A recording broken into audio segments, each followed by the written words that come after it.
ചൊല്ലുന്നവൻ നന്നാകുമെന്ന് പറഞ്ഞാൽ നമ്മുടെ ശാരീരികമായി നന്നാവലാവട്ടെ, ആന്തരികമായി നന്നാവലാവട്ടെ, നീയമായും കച്ചവടം നന്നാവലാവട്ടെ, സ്വഭാവം നന്നാവലാവട്ടെ, പാപങ്ങളിൽ നിന്നുള്ള മാറി നിൽക്കലാവട്ടെ, ഇങ്ങനെ പലതരത്തിലും നന്നാവലുണ്ട്. ആ നന്നാവൽ നമുക്ക് കിട്ടും. ഇത് ചൊല്ലുന്നവനും ഇവന്റെ മാതാപിതാക്കൾ, ആ മാതാപിതാക്കൾ മരണപ്പെട്ടു പോയവരാവട്ടെ, ജീവിച്ചിരിക്കുന്നവരാവട്ടെ, ഓഫിറ ലഹു വാലി വാലിദിഹി, അവനിക്കും അവന്റെ ഉമ്മാക്കും വാപ്പാക്കും അല്ലാഹു തആല പുറത്തു കൊടുക്കുന്നതാണ്.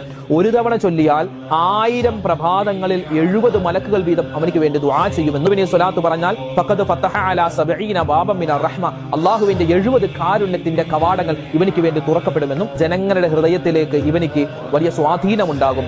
ശത്രുക്കളുടെ മനസ്സിൽ പോലും നമ്മളോട് ഒരു ഇഷ്ടം അള്ളാഹു താല തോന്നിക്കുമെന്നാണ്. മാത്രമല്ല മുത്തുനബി മുഹമ്മദ് മുസ്തഫ സ്വല്ലല്ലാഹു അലൈഹി വസല്ലമ തങ്ങളെ സ്വപ്നം കാണാനുള്ള സുന്ദരമായ ഒരു അവസരം കൂടി നമുക്കുണ്ടാകുമെന്ന്. അല്ലാഹുമ്മ യാ റബ്ബ മുഹമ്മദിൻ വആലി മുഹമ്മദിൻ സ്വല്ലി അലാ മുഹമ്മദിൻ വആലി മുഹമ്മദിൻ വഅതി മുഹമ്മദൻ അദ്ദറജത വൽ വസീലത ഫിൽ ജന്ന